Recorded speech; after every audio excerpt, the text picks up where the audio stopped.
welcome. I have just a little cheat sheet. Tonight, Cybele Rowe is in conversation with Ted Meyer. Cybele, as you probably know, is a very exuberant, wonderful, powerful sculptor.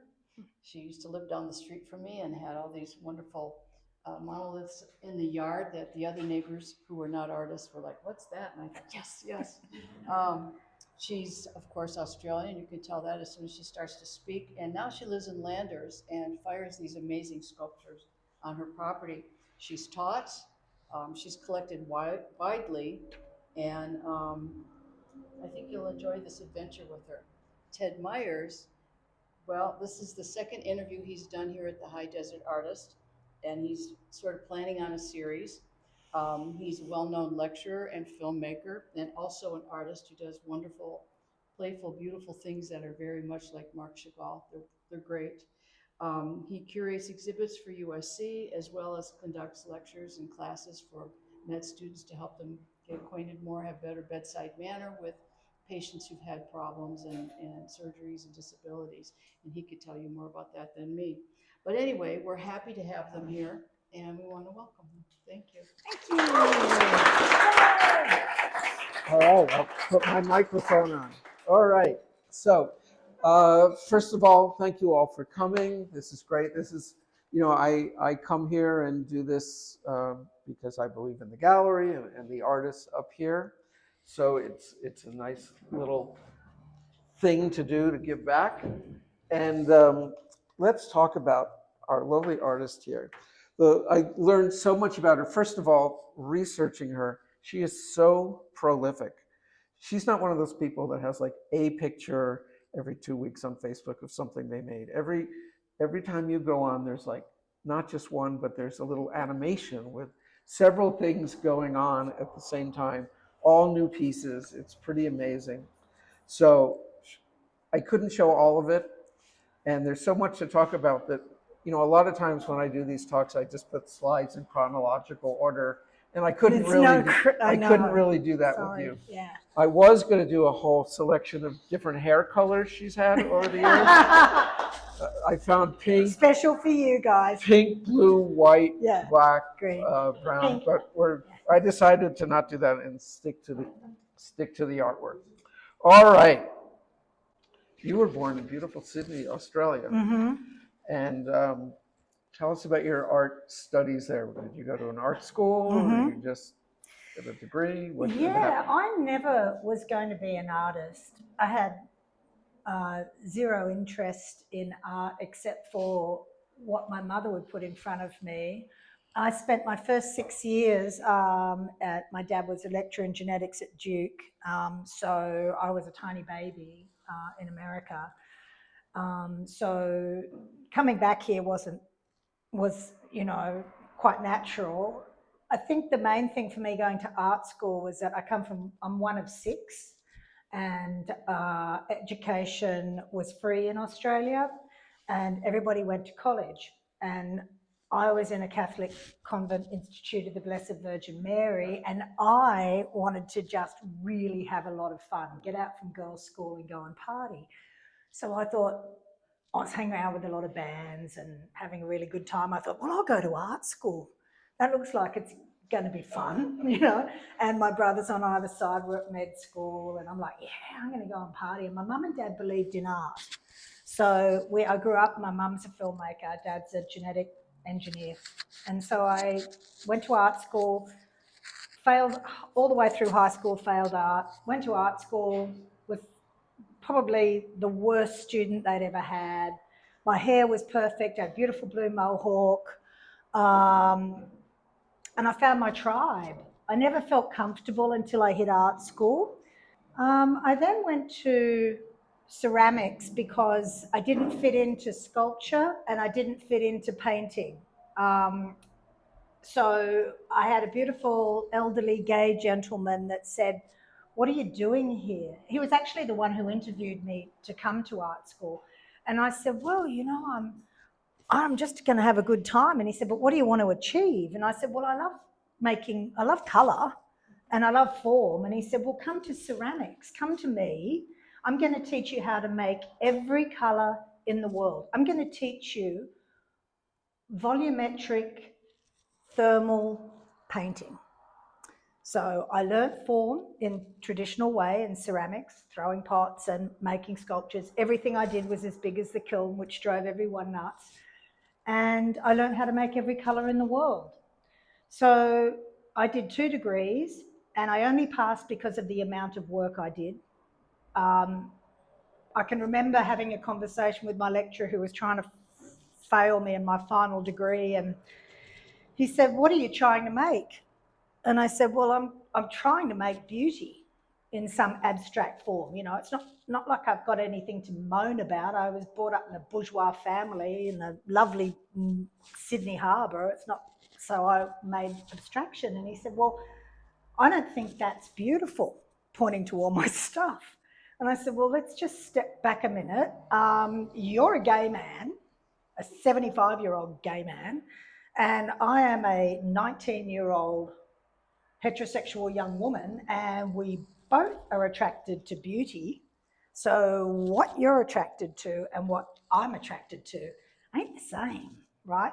And that was where I first learned that having my own style and sticking up for it, and I was very young. I went to art school when I was 16. I finished high school, went to art school. I realised then that if you're going to do something, you've got to be able to stick up for it, even if it's abstract.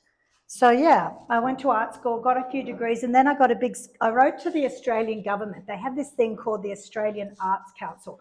And I said, "I want to go around the world and check out some art that I've seen in books all my life. Can I have some money, please?" Love heart. No emojis in those days, right? And they gave me like $12,000.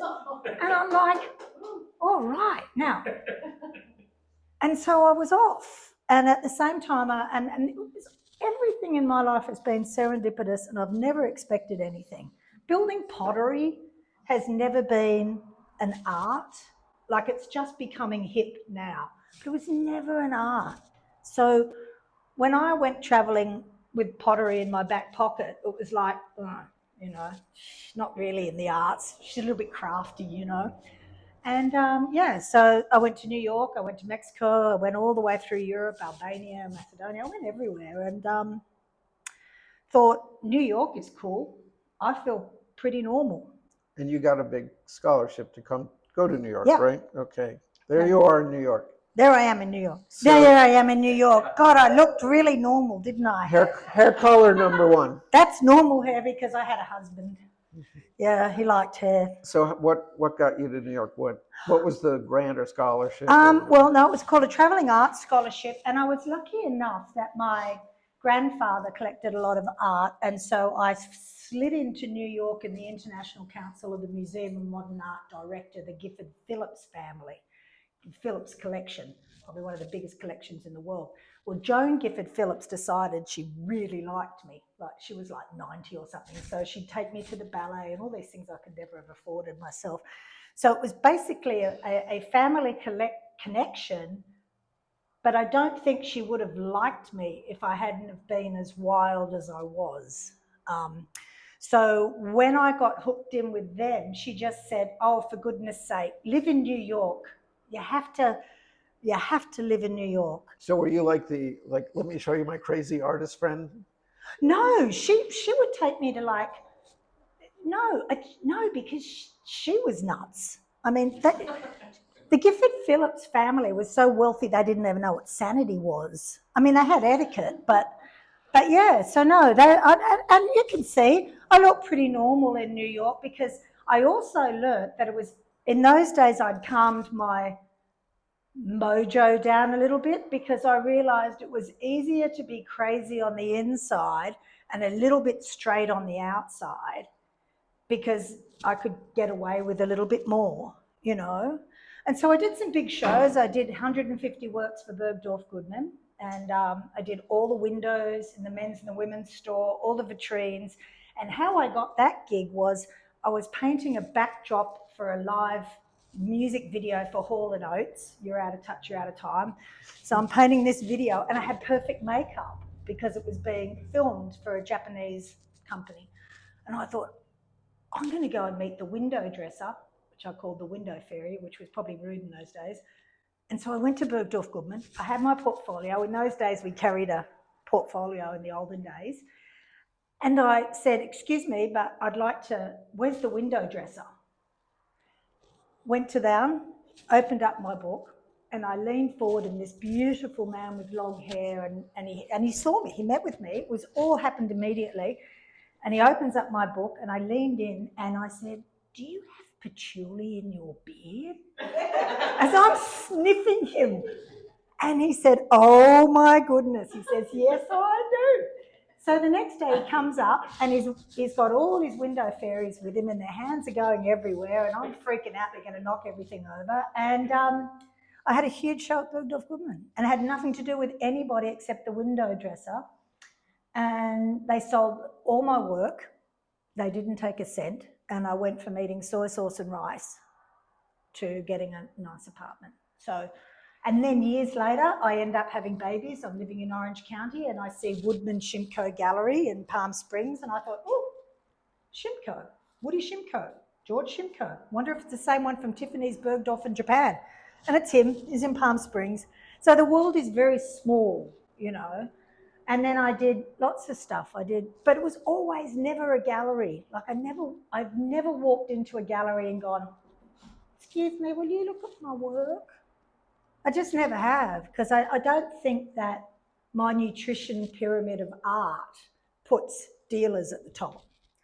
So I'm sort of a bit like a fish out of water that way. I just figured if I keep working, the stuff's going to be coming out of the bathtub, down the staircases, into the ocean, you know. And yeah, so. So speaking of fish out of water, after here, you went to beautiful Orange County. So, yeah, woof. I didn't know that was like so red. So yeah, how did that happen? And you ended up teaching there. Yes. Right? Yeah. So yeah, I wrote a course. How do you go from New York to Orange County as an artist? I had a baby and I lived we had a beautiful apartment, a drive-in elevator. I looked out at the Twin Towers out of here and Statue of Liberty out of here, floor to ceiling windows, copper top, had the lot. And I had a baby and I just couldn't mentally get my head around having a baby on the street and everywhere. And I was a big fan of Buckminster Fuller. Buckminster Fuller said the greatest gift you can give a child is the gift of nature. And so I said to my Australian husband, who we were married then, and I said, you know, we got to go. We got to go and find nature. So we actually went to Corona del Mar and we both loved motorbikes. So we ended up in a beautiful place called Silverado Canyon. So it was a little bit of a pocket of creatives in the back of behind Laguna. And then teaching was something that I wrote a course called How to Make a Living and Not Get Stooped. And I put it through the state of California, but this is how ridiculous it is, right? I had to put that through underneath another person who was a full-time lecturer because I wasn't a full-time tenured professor. I can't write curriculum. And I'm like, well, that sort of goes against what I'm teaching. And anyway, that's how I ended up teaching. And I taught how to casting bronze because I wanted to make bronze, but I didn't want to pay for it. So I ran the foundry. How hard can it be? And yeah. Point. I met you in LA. I actually thought you were living in LA when I met you. Yeah. And then when we moved up here, you had just moved up. We moved up around the same time. So what got you here other than enough space to put these gigantic things in your front yard? I always wanted to live in Joshua Tree. I came here when I was 22 and I thought, wow, I'm going to live in Joshua Tree. And I remember saying it to, not my husband, another fellow, you know, go through them. I said, I'm going to live here. And he said, don't be ridiculous. You'll live in Paris or London or New York, but Joshua Tree, because it was a little bit like, it wasn't trendy then. And I just knew that there was something here that I wanted to live with. And then when I got divorced, as I think a lot of women come up here, creatives, when we get divorced, it's like economically we have to start again, you know, because my ex-husband, that's the power money was with him and I was sort of like the play money. And so all of a sudden I had to be my own power money. And this is where I could afford to buy a house. And it was before, of course, COVID, so it was still affordable. And I moved here because I knew that my personality, I would make an effort and find friends because I didn't know anyone. I didn't. And I thought, here comes something called the art tours. I'm going to push all my work into the front yard and see if I can meet the neighbours. And that's how I ended up staying and putting my roots down here. So having been in Sydney, New York, LA, London, how do you compare the art markets? Is there a difference in networking? Like I know the LA networking it always seemed when I lived in New York, it had a whole different method to try to network there. I don't believe in networking.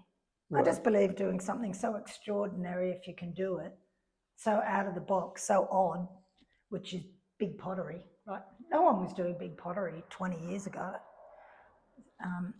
So I just don't believe in that. I believe that I always have believed this. If I can do something that I'm invested in, which is my shtick, my style, my groove, what interests me, if I can do something that no one else is doing, then I don't have to network. I mean, I had a guy come up the other day. He's a huge dealer in LA, and he came through some other people. And you watch their faces because they can't quite get their head around what's this girl doing with pottery and concrete. Like they just don't know. It's not even pottery. It's not contemporary, and in some way it's almost archaic, you know. So yeah, I don't network. I just build things, and I figure if you build it, they will come. All right. So I'm trying to figure out what order I have. A couple of the things you've done. This is hilarious, yeah. All right. So before we talk about the hilarity, you do wood. Yeah. You do painting. Yep. Textiles. Yeah. And I didn't have pictures of the tufted ones on here. I couldn't find one. You do those. Concrete. This one's cement, or this one's you work in cement. I didn't have a bronze one, and then clay. Do you start out with a shape in your head and then you pick your material, or do you? No. How's the process go for you? And while we go to that, I'm going to jump ahead to some others. That's my lounge room. It's now become a whole house as a studio. The only thing that I have now is a bathroom, a kitchen, a study, and a bedroom. That's it. Everything else is now studio. I build in my lounge room. So are these separate drawings, or are these sketches for bigger pieces? What I do is I keep really loose by drawing. So I will be firing the kiln, which can take 24 hours, and I draw, and I draw, and I draw, and I draw, and I draw, and I draw. So drawing for me is an artwork in itself. It's just as important as a sculpture. And the fluidity of line, because if you see here, these are all dug out. So I glaze as I build. So when I'm building a sculpture, this is ceramic, right? So when I'm building ceramic, I start glazing here at this piece. Now that's got a bit to do with the old ADHD kicking in. I've got to stay involved. But what I think happens is that in order to do volumetric painting or painting in the round, you have to engage at the bottom. It's not like you can build a form, throw it in the kiln, get it out, and then put decoration on it. It just doesn't work like that in my brain. So when I'm building, I start at the bottom and I let the abstraction start coming through at the very base. So I'll work with underglazes, then I'll work with like all on glazes, gloss glazes, matte glazes, satin glazes, and then I'll get all the way to the top. Now I never sign a work until I've decided if I'm going to keep it or not. So my dealer in New York said, "Why is your signature in the middle of your work?" And I said, "Well, that's the point I decide to keep it, you know, because yeah, it's ceramic. You can always reverse it until you put it in the kiln. So I'm not going to destroy materials." So what happens is that I do the drawings to know that I understand color and line and looseness, and I find things in there that I'm going to put into my sculpture. But what I also do is, so I trick myself by covering every layer I do. So if I do a whole layer of underglazes and I get to the top, then I'll cover the whole thing so I can't see what's underneath with, say, a matte glaze. And then I'll come on top with another glaze, an on glaze, and then I'll cover that with another clear glaze. And then I'll do that maybe 3 or 4 times. So did traditionalists ever say to you, you can't do it that way, you Well, shouldn't do it that way? Yeah, but the funny thing is that there are no rules. And if you want to make something that people haven't seen before, well, then you've got to bust all the rules. I mean, seriously, it's like busting the rules makes it odd, straight up, because people are like, what, you know? There's one. And no potters and no other artist and no other sculptor has ever been that disrespectful, except for my professor at art school that said I wasn't making anything beautiful. I've never had another artist come up to me and say, well, your art sucks. And that might be because of my personality. Or maybe they don't, if I don't care, then they don't care, because I don't care. Really don't. The only person I care about is my clients. So where is this? That's in Corona. There's a place called the Laguna Clay, and there's a man who is my patron. He thought I was going to burn the forest down, which was attached to his factory. So he ended up giving me a space. There's an artist called Jun Kaneko that makes enormous big ceramic things. Yeah, well, he works at one of these, but in a different one. Brian Van Sel, who owns Laguna Clay, said, and John Toki, big ceramics guys, like big time international people, and they said, come on, let's see what you got. You know, and I don't know if it's because they thought I was going to burn the forest down or they wanted to see what I've got. And so this is a big factory in Corona. And I would work in there, which was a great opportunity to work in. They build water pipes, so they don't use the front of the kiln. So I used to hitch a ride. So because it was $5,000 when they fire those kilns, every time they fired it, and I got to fire for free. So yeah, it was happenstance. Seems to be my whole career.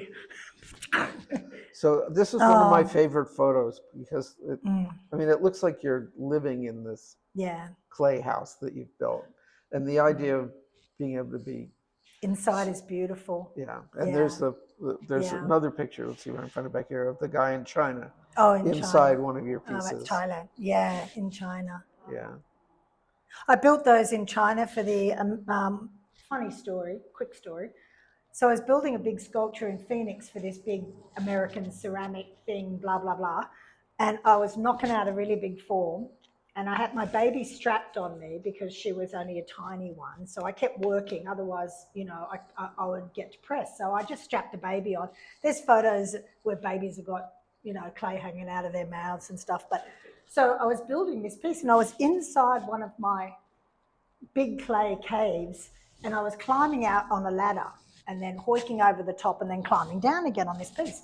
And I'd been in there for like an hour or something and I didn't hear a word. And then I climb up and I look out and there's like 10 perfectly dressed Chinese men standing there in Phoenix, Arizona in this big clay plant. And I'm like, hi, sort of thing. So they go, you come to China.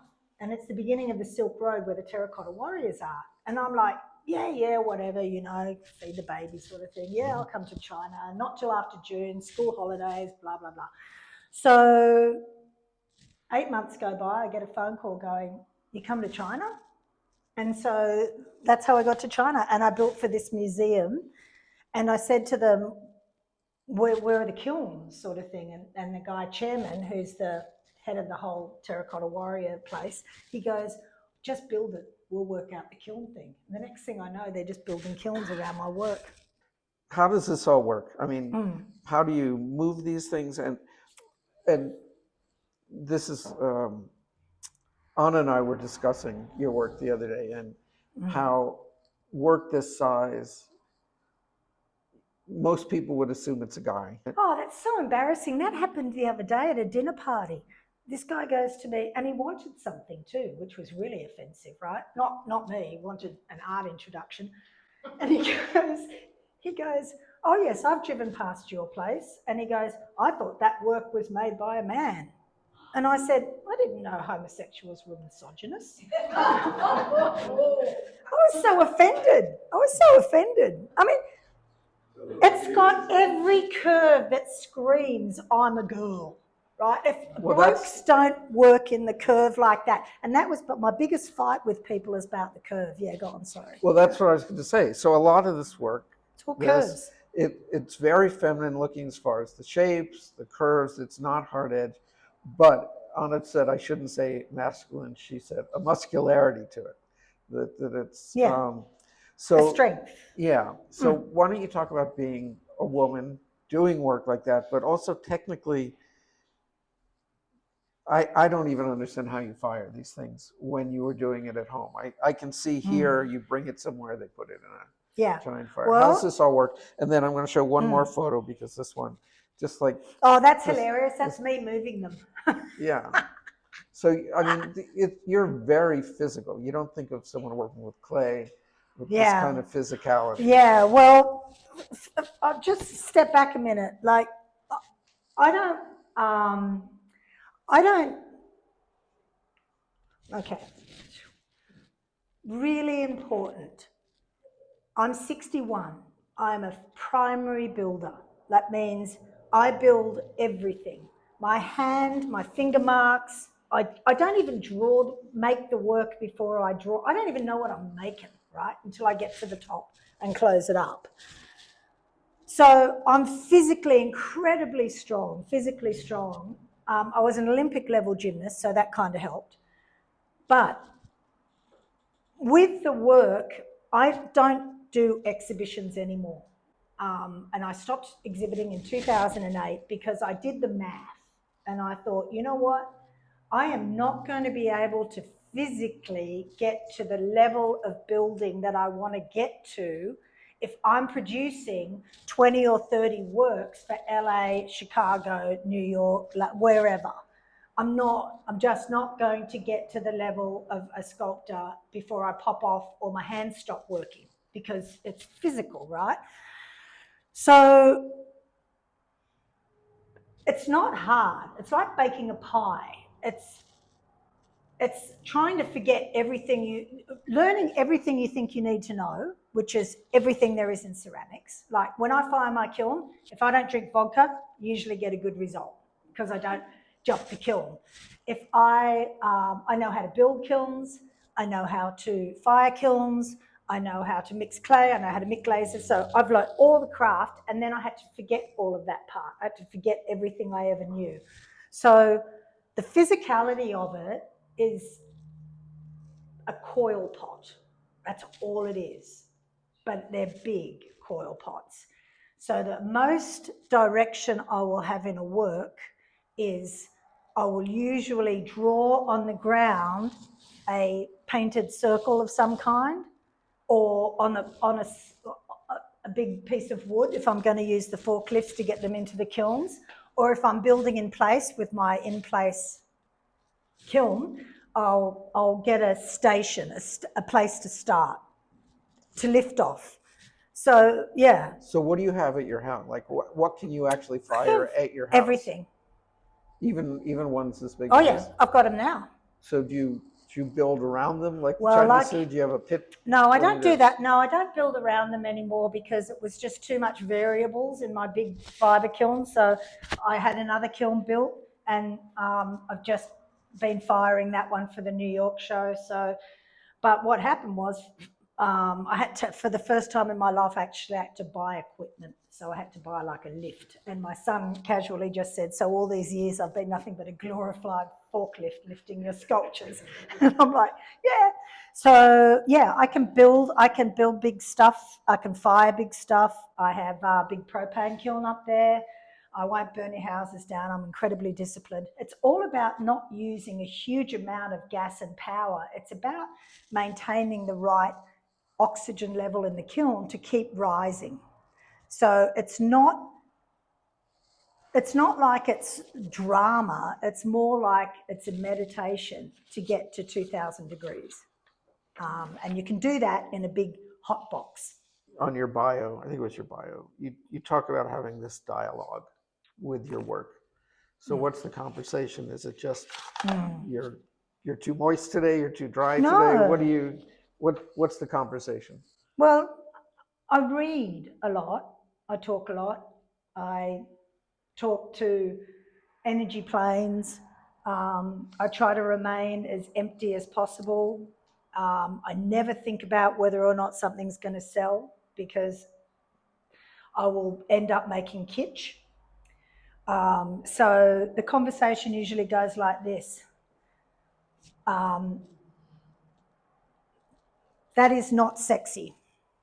It's usually 10 boxes of clay or a ton of clay. I buy by the ton, right? So I have to, first of all, I've got to hand bomb a ton of clay off a truck. That's not fun. So it starts off with, why don't I work in macrame? Why am I still in clay? What am I doing here? I'm still building pottery. Will this sell? Probably not. It's probably, now I get all the way up to the top, and that's when I start going, okay, cool, I'm going to keep this one, because the Australian Aboriginals don't fire their work because it's killing the clay, because it can't go backwards from ceramics to clay. So I get to the top, I go, right, I'm going to keep this one. Then it's not for the faint of heart. It's trial by fire. Now, try and teach. Like Eric Firestone's my dealer now, and he just, I mean, the pots that he normally deals with are like this. He's got no idea that I'm doing trial by fire of a 8-foot form in pottery. And I'm just like, I put it in the kiln and I just go, well, hopefully it's going to work. Maybe not. But this is the beautiful part about it. This is the last final dialogue comes out with, when I open that kiln door after I've fired, the kiln has the final say. So I've done everything I can, and then thermal dynamic clay and colour makes the magic. And that's when, you know, painters always go, when do you know when to stop? And they do it with pottery too. And I say, well, I know when to stop. It's the limit of the kiln, the height, right? So I know that. But here's the thing, the kiln puts the full stop on it. And that's the beautiful part of working in something that you hand over to something out of your control. Because artists are really into control, and I'm kind of the opposite. I'm like out of control. You know, even though firing the kiln is incredibly complex, at the same time, it's still an element of complete mayhem in there. Okay, so let's talk about the complexity of firing, because I'm going back to this this picture. So how do you fire at your house? What do you use? And then, as opposed to here at a commercial place? Well, these ones, I have a beautiful team that put them in the kiln and everything, and we move these in greenware. So this is unfired clay, and we're going, you can see the water pipes and stuff, but we're going over like broken asphalt, like bang, bang, bang, bang, bang, with unfired clay to get them into the kiln. And then we have these huge, great big doors that go on. So it's and then it's a 5-day process of firing in these big kilns. That's very controlled. I can't do a 5-day firing. I don't have the patience, you know. I'm up and down in 18 hours, 16 hours. So, you know, it's my place is necessity.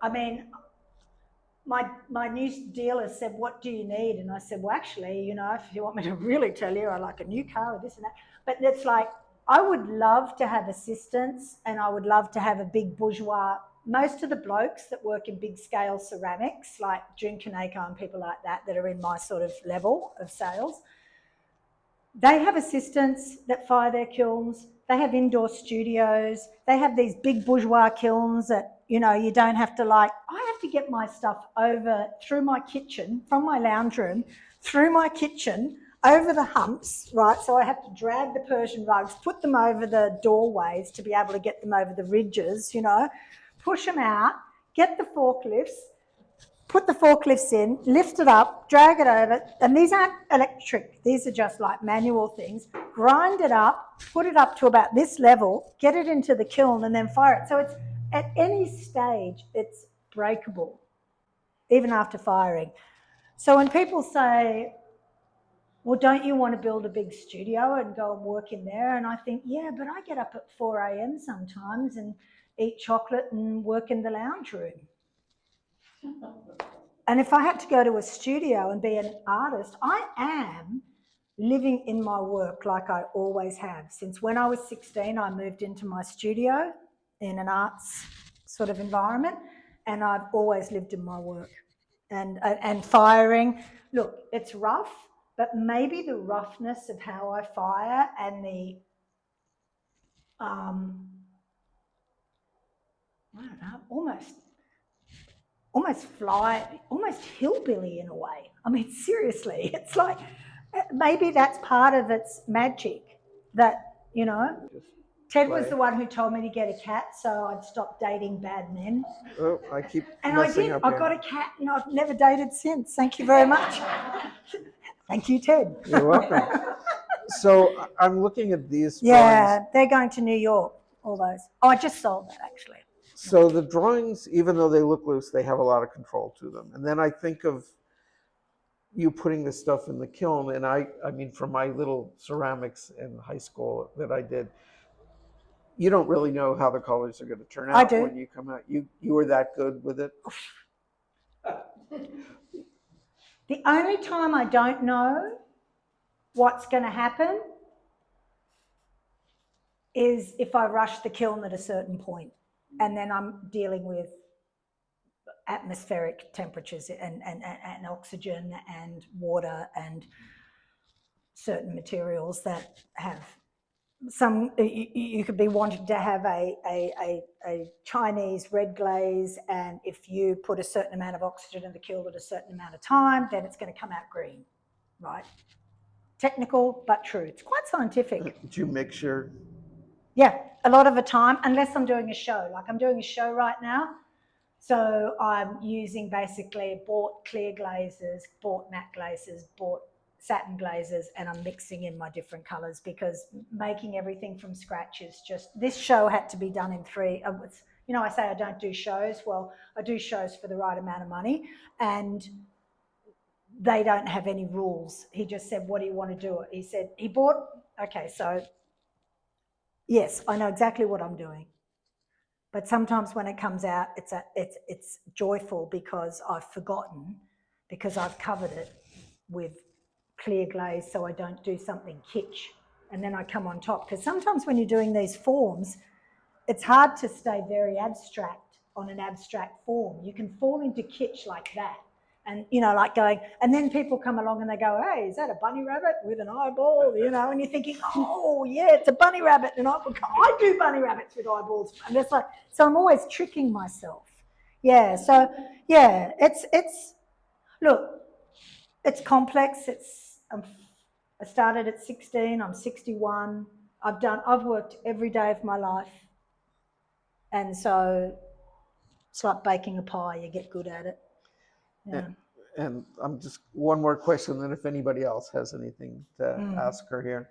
I would think doing work this size sort of weeds out, like at the art tour, people are not going to come to you and say, is that $100 when they see a 6-foot sculpture? I don't have my stuff for sale at the art tours. I am purely a sculpture garden. Really? Yeah, I don't sell. I say, please come and enjoy my sculpture garden. We're drinking, it starts at 10 a.m. So we do 3 weekends, 6 days, solid playing with my friends. Everybody brings breakfast, you know, everybody brings lunch, everybody brings dinner. It goes until 7 o'clock at night. Everybody's hammered. It's a lot of fun. Great. So the show in New York, how many pieces are going? Well, Eric bought 13. I was in Thailand, bless Thailand today. I was in Thailand and got a picture of Thailand. I was ignoring these messages that kept coming through. Okay, so this is how galleries work. I'm in Thailand because I didn't have enough money to be able to give my kids the amount of money they needed, plus look after what I needed to look after because I wasn't going to be teaching for 3 months and I just had been spending a lot of money anyway. So Thailand, they said, would you please come to Thailand? We'll pay for everything. And I went, oh, okay, I'll go to Thailand for a couple of months. I'm in Thailand, working away, having a great time, living on the waterfront. All my meals are cooked. I keep getting these messages through my website and I ignore them because they're usually trying to tell me that my website sucks, right? Because it kind of does. And then anyway, eventually I get back and then I get this message and it's, please, will you please call us? We're very serious and we're a serious gallery and we really like your work. So I'm like, oh, okay. So then I find out when I have this little meeting with this fellow, it's a big deal, right? these two ladies, 16 people work for him. He has 5 galleries. 2 ladies went to upstate New York, and there was a tiny little card on this 85-year-old ceramic artist studio in upstate New York because they were going to show some of his work. And it was one of my old invitation cards before we used to send email cards. And it was from 15 years ago. And this lady who writes for some big art magazine said, "Who's that?" And that was it. And then Eric Firestone, he looks at thousands of artists and he did a deep dive, and he only shows 18 artists, half of them are dead, but then he shows other artists. And that was how I got my big New York gallery. And so he said, "What do you need?" I said, "Well, I've got to fix my kiln up. So about, I don't know, my kiln's going to cost about $65,000, $70,000. He said, "Oh, you've got that." So he bought 13 of my work straight off the property just before art tour, so everybody thought I was slack because they all came to see all the work was gone. And then, so there's going to be another 13. So we're going to have a show in New York, in Manhattan, and then a show in the Hamptons at the same time. So 26 works in total in both galleries. Yeah. Congratulations. Yeah, and yeah, thank you, darling. But the really huge deal is that I was one of the top sellers at the Armory show in New York. I sold 3 pieces at $50,000 each. And I didn't even know it until somebody else sent me an email saying, "Did you know you were one of the biggest sellers?" And I said, "Well, he just made his money back, you know." So I could have knocked on 1,000,000 doors and it wouldn't have made any difference in the world. All I did was build sculpture, you know. So. And while you're doing that, talk about your ham. Oh yeah, right. Well, don't renovate bathrooms. No. Yeah, yeah, crazy. So the weirdest thing is I never hurt my hands. I'm always so conscious of my hands. And I was packing a trailer to go to the dump, which I never do. And the next thing I knew, I put a Stanley knife all the way through my hand. And all I could think of, sorry to tell you gross things, all I could think of was when I did it was, wow, that's a trip to the hospital. High Desert Regional Centre, stitchy, stitchy, stitchy. Yeah, so. When did that happen, though? Monday. Yeah. So. And she lived to tell the story here tonight. Does anybody have any questions for? Bill, when's your show in New York? What date?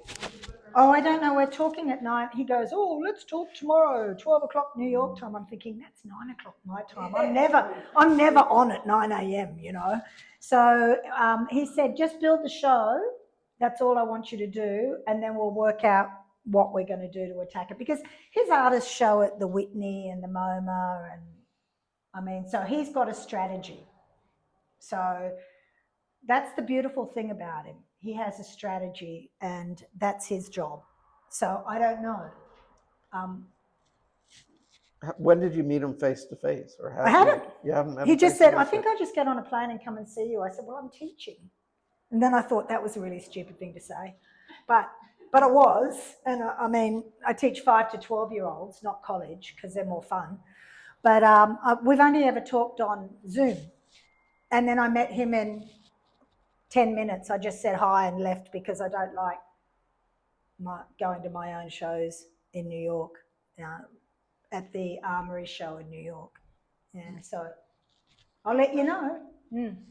You said a couple times that you trick yourself. Yeah. I love that. Yeah. You know, like, can you give us some strategies on like how we can trick ourselves, or Yeah. how we can do it, like how we all can make better work? Yeah. Do that. Well, it's really good. I mean, teaching 5 to 12-year-olds has been really eye-opening because I love teaching, but here's the thing. If I don't think something's a little ugly when I'm working on it, which is 99.9% of the time, that means that I've maintained full control. Maintaining full control means that I've done it before and I'm learning nothing. And so I'm repeating myself. Now, there is nothing that annoys me more than repeating myself. So every time I do something, I'm 3/4 of the way through, whether it's a drawing or a big sculpture or whatever, I always go, Somebody hit that with the ugly stick, possibly not. Don't think it's going to work. Don't worry. Hold on. Just keep going. It's like, right, stay on course, stay on course. And I sort of kind of almost jolly myself along and get to the end. Now, I didn't fire for 2 years. I destroyed everything I made for 2 years. I would probably destroy a third of my work because it falls into kitsch. And trust me, you do not want people keeping your work that you did when you were 17 and sending you a photo of it all the years later and it's in the middle of their house. It's so embarrassing. So tricking yourself because it's ugly, because you don't know if it's working, because you don't feel comfortable. Art is not meant to be comfortable. It's meant to be a learning experience. And if it's comfortable, then you're craft. I'm sorry to tell you, but you are. You're not art. Art is the unknown. And it's the unknown inside you that makes it's a joyful life. Being not knowing is the greatest thing in the world. It's like, little mini deaths. I'm pulling this picture up just because this is a piece you did with for a you. show I curated, Yeah, and then it landed up being in the collection. Okay. Yeah, they bought that, and I built this, and this is the thing about beauty of being open to the universe, right? So I built this because I had no money. I was getting divorced. I was completely devastated, and my friend who owns opal mines in Australia, he's like 80, he's this old digger.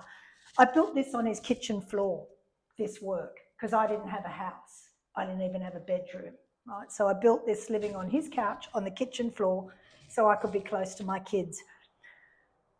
Anyway, I called it Tao, and I didn't even know why I called it Tao. Tao was the name. And then I looked into Tao, and Tao is a Greek alphabet number meaning life, which I didn't know. This is all, downloading from the great universe, right? Of standing close to smart people or something, and it gets transferred, I don't know. And then I found out, and also recently you'll see this, my brother's a diagnostic neurologist in ALS and Lou Gehrig's, which is what this place was, neurology in Alzheimer's. Tau is also the missing protein in Alzheimer's. Beep, boop. And that's it. So it's a lovely thing. And you can see it's almost like a bird with an egg, like it's a strange abstract form. And then the girl who was the head of this place, the Keck School of Medicine Alzheimer's Research, became a really good friend, and we go scuba diving together. Yeah. So I curate a show once a year where I pair artists with researchers, and that's who I just randomly... She randomly chose this girl for me. I didn't even know it was a girl. And then we met on Zoom, and she was wearing some fabulous Desigual or something, some great shirt. And I went, oh, that's my favourite designer. And then, yeah, if you hadn't have done that, I never would have built that piece. And that's how we met. And it's all in flow. It sounds like everything else in your career, just like... Yeah, be open to it. Yeah. And if anybody says to you they don't like your work, you're usually doing something right. Because you're not meant to be doing it to please people. I mean, seriously. I mean, except for your buyers. Whoop, whoop. This is one of the new ones, right? Yeah, this is a new one. And that's about that. I just sold that painting. Call it a drawing or a painting, but I'll call it, took me 30 seconds. But it's money. Yeah, I know. It's funny, isn't it? Winnie had a question. I was Winnie. just wondering if you had the ability, how big a piece would you like to do? You could have a kiln Well, any size. no, it's not even the kiln. Like I'm doing a piece now that I got a commission for, and it's a lot of money. So I said I'd do it, and I have to build it right, and it's going to be lightweight concrete, which is a very hard medium to work in. So I have recycled surfboards that I have made into great big, huge foam blocks, and then I have at it with a chainsaw, and I do subtractive work. And that's how I get that form before, the big colourful one. That's how I do that. It's all one great big block. and I carve out, right? So for that piece, that's going to be 12 feet tall, and it'll be on a big steel lazy Susan, so that rich people that have bought it or commissioned me, can turn it around so they can look at it from different angles from their kitchen window. I mean, I don't care, they're my clients, I love it. I think it's interesting that you were doing large work when you were in 16. your teens. Mm. You just started out something. Couldn't, Meaningful to you. yeah, how big's the kiln is what I used to say. So that's, yeah, scale. It's important to handle scale. Some people make small works and then they send them off to somebody who makes them big. And to me, that doesn't, or a machine. I don't work like that because I can't find my form when it's like this. I have to find my form when it's like that. Yeah. So are you worried? So you said 61? Yeah, 61. Do you worry about a point where you can't physically do these big pieces? Yeah, that's why I only do exactly what I want to do.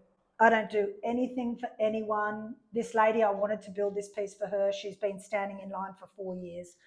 So I'm finally doing it. But I don't do anything for anybody building wise that I don't want to do, because it's really important to get to the best work inside myself.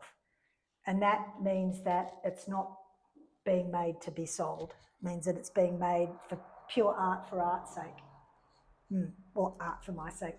I just love what you're saying. It really hits home. Oh, verklempt. When I was in grad school, one of the teachers said, show me something I've never seen before. And that's what I've always said to my students, you know, and sort of freaks them out, but it's the most perfect advice. And when you've got that flow coming, you do scare yourself. I used to always say, I don't have to show this to anybody. This is for me. I can screw it up if I want to. And then it always turns out really great. Yeah, and that's why we're friends. I mean, if we, as artists, if we take the economy, which I call the lowest common denominator, the LCD, if we take money out of what we're doing, we're spirit keepers. We're really important and now more than ever, we need to be doing the mojo that we do to balance out the greedy bastards. And that's our job. And it always has been from the beginning of time when we're making Venus of Willendorf. We're responsible for spirit keeping. And if we were to really take that seriously, we'd be blessing ourselves every night. And I don't mean that sarcastically at all. It's a great gift to go to sleep with a smile on your face, knowing that you've contributed to beauty. You may have answered another question that I had. I've been thinking about the empty space inside of all the things. It's fun. I used to when I did the Kennedy Center and the Smithsonian, I lectured for the Smithsonian when I was 29. That's another story. But anyway, I did that. And then I would put these little sound machines inside the works, and I call them the humming pots. So when I did the Kennedys and the Smithsonian back on the East Coast, people would walk past my work and there'd be these things going, and people would go. I used to, and I sing in my pots all the time as I'm building them to see what they sound like. It's fun singing inside pots.